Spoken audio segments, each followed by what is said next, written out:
Today, National Assembly started extraordinary session to consider personnel matters. Ukraine wants to convince the US to allow missile strikes on St. Petersburg. Donating land to expand roads when the people's hearts are in accord. You're watching today's news on NTV channel. My name is Zhang, your host. This morning at the National Assembly headquarters, presided over by National Assembly Chairperson Thành, the 15th National Assembly convened an extraordinary the 8th session to consider and make decisions regarding personal matters under the National Assembly's authority.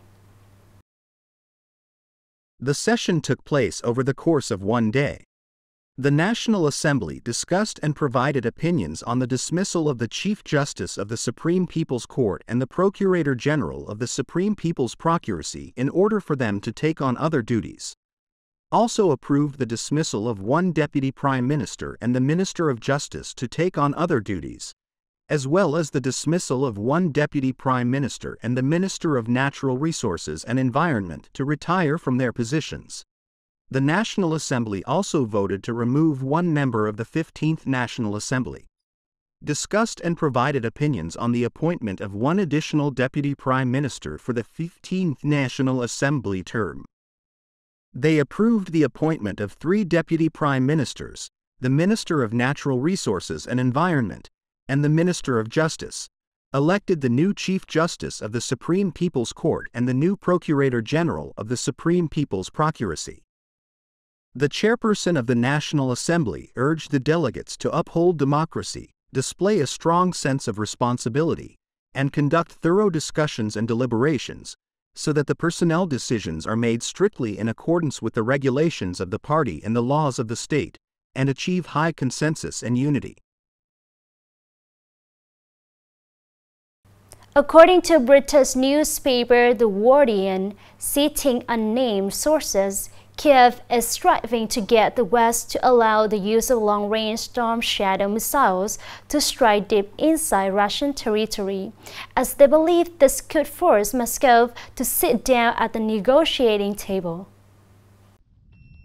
However, Washington considers Kiev's plan to threaten Moscow and St. Petersburg as too risky and does not support it.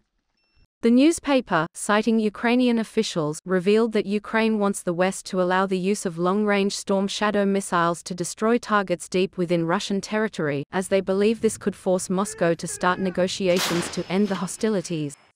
The Guardian further reported that Ukraine has been lobbying for months to be allowed to use Storm Shadow to attack targets in Russia, but with limited success. Ukraine has received the export version of Storm Shadow from the UK and France. These missiles have a range of just over 300 kilometers.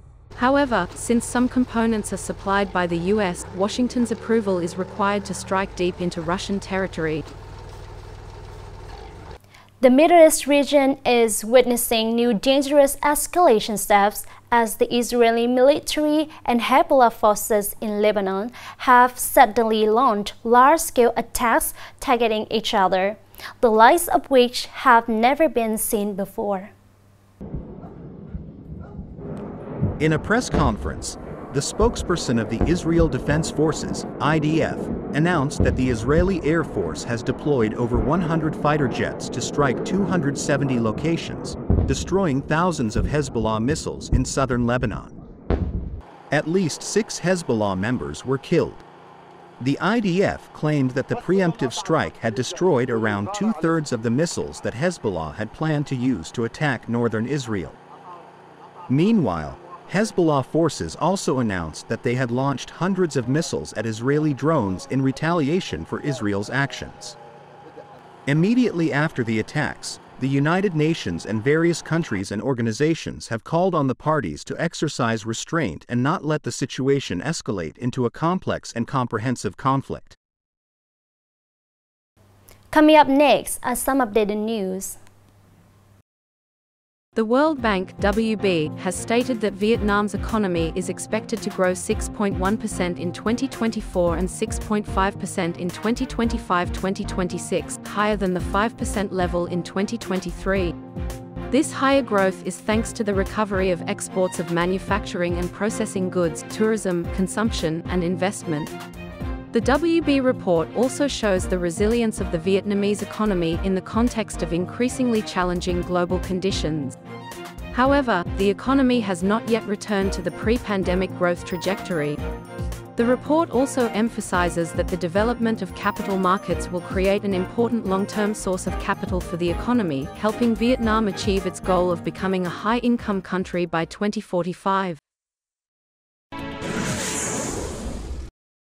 Minister of Labor, Invalids and Social Affairs, Đao Ngoc Dung has responded to voters about the proposal to take additional days off for the National Day, September 2nd, and the anniversary of the Dien Bien Phu victory, May 7th. According to this, voters believe that the Dien Bien Phu victory, May 7, 1954, is a major national holiday, and propose to study and consider adding the anniversary of the Dien Bien Phu victory as an annual public holiday, with workers entitled to a day off with full pay. Voters also propose to study and add 2 more days off for the National Day holiday, to have off from September 2nd to September 5th, to give workers the opportunity to take their children to school on the first day of the new school year. The head of the Ministry of Labor, Invalids and Social Affairs said that they will coordinate with relevant ministries, agencies, and organizations to evaluate the socio-economic impact and provide advice and recommendations during the process of amending and supplementing the Labor Code. At the 22nd session, a specialized session, scheduled for August 29, the Provincial People's Council of Nghệ An will consider increasing and decreasing investment capital for 10 projects. Accordingly, the Provincial People's Committee has proposed that the Provincial People's Council consider adjusting the reduction of capital according to the Public Investment Plan for 2024 from the local budget for 6 projects, with a total of nearly 20 billion Vietnamese dongs. The reason for the adjustment is that the final settlement value has been reduced compared to the approved total investment. Projects that have been reviewed still have remaining capital needs in 2024 that are proposed to be reduced, and projects facing difficulties in site clearance have not yet started construction. From the capital that has been adjusted for reduction, the Provincial People's Committee has proposed that the Provincial People's Council adjust to increase capital for 4 projects. The projects that have disbursed 100% of the plan are also included, and the proposal is to continue to propose additional funding to accelerate the progress of completion and put them into use.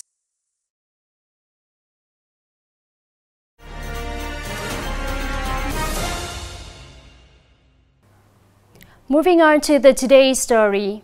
In the time of every inch of land is precious, the mobilization of the people to contribute land for roads construction and other public infrastructure projects is not an easy task.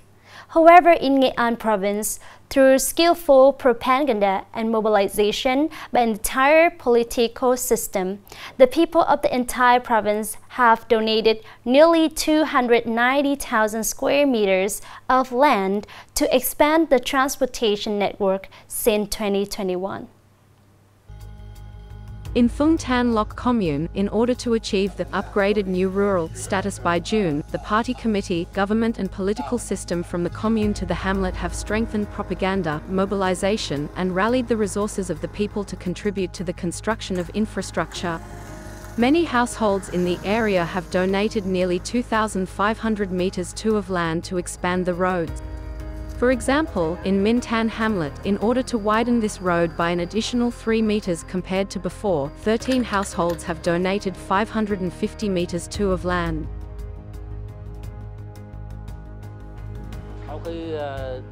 When mobilized and propagandized, my family unanimously donated 75 square meters of land. In recent years, in many localities, due to the fact that the roads were built a long time ago, the road foundations have sunk and the road surfaces have deteriorated, especially narrow roads, making travel difficult. Therefore, to build new rural areas and modern cities, local authorities have consulted with the people on contributing resources and donating land to expand the road network and agricultural roads. Through propaganda to help the people understand and reach consensus, from 2021 to now, the people in the province have donated nearly 290,000 meters of land and demolished the structures on the land to widen the roads. The movement of people's mass mobilization in building new rural areas has been effective, with the people donating thousands of square meters of land, spreading this spirit throughout the community. From the consensus and joint efforts of the people, including the donation of land to open roads, many road sections in the province have now been expanded, invested in, and upgraded. This has contributed to accelerating the pace of new rural development in the province. It's the end of today's news. Thank you for watching and see you next time.